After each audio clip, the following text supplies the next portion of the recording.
সাবরুম থেকে বৈষ্ণবপুর যাওয়া এবং বৈষ্ণবপুর থেকে সাবরুম আসার একটিমাত্র রাস্তাটি দিয়ে যান চলাচল বন্ধ। জানা যায় কিছুদিন আগে বৈষ্ণবপুরে একটি ছড়ার উপরে থাকা লোহার ব্রিজের উপর দিয়ে ভারী মালবাহী গাড়ি যাওয়ার সময় গাড়ির সহ বৃষ্টি ভেঙে পড়ে, যার ফলে ওই রাস্তা দিয়ে ছোট বড় যানবাহন চলাচল বন্ধ হয়ে রয়েছে। এতে করে চরম দুর্ভোগে পড়তে হয়েছে বৈষ্ণবপুর, পূর্ব সাবরুম, মাকরুম সহ বিস্তীর্ণ এলাকার জনগণ ও গাড়ি চালকদের।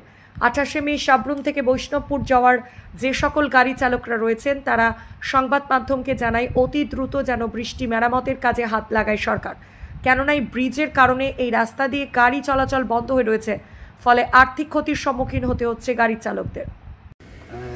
আমরা তো সবাই অটো ড্রাইভার, অটো চালানোর সংসার প্রতিপালন করি।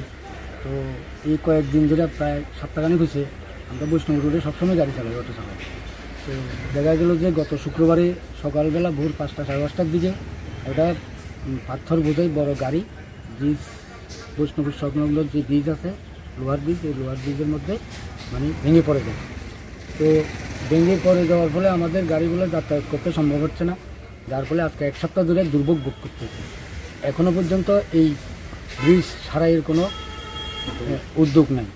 তো আমরা চাই এবং দাবি জানাই বৈষ্ণবপুর প্রশাসন বা সাবরুমবাসী প্রশাসনের কাছে এই ব্রিজ যেন তাড়াতাড়ি করা হয়। তো এখন কি সাবরুম থেকে বৈষ্ণবপুর যাওয়া আসার কি একমাত্র রাস্তাই এটা? হ্যাঁ, একমাত্র রাস্তাই এটা, বিকল্প কোনো রাস্তা নাই। এখন কি আপনাদের গাড়ি চলাচল ওই রোডে বন্ধ আছে? বন্ধ আছে, ব্রিজ পর্যন্ত যায় কিন্তু ব্রিজ পার হতে পারি না। পাবলিকেরও, প্যাসেঞ্জারেরও কষ্ট হয়, আমাদেরও কষ্ট হয়। মানে বাজারে আর গাড়ি ঢুকে না? গাড়ি ঢুকে না, মাল টাল নিলেও কোনো মতে খোঁজ কারণ যায় না, এই যে সমস্যা।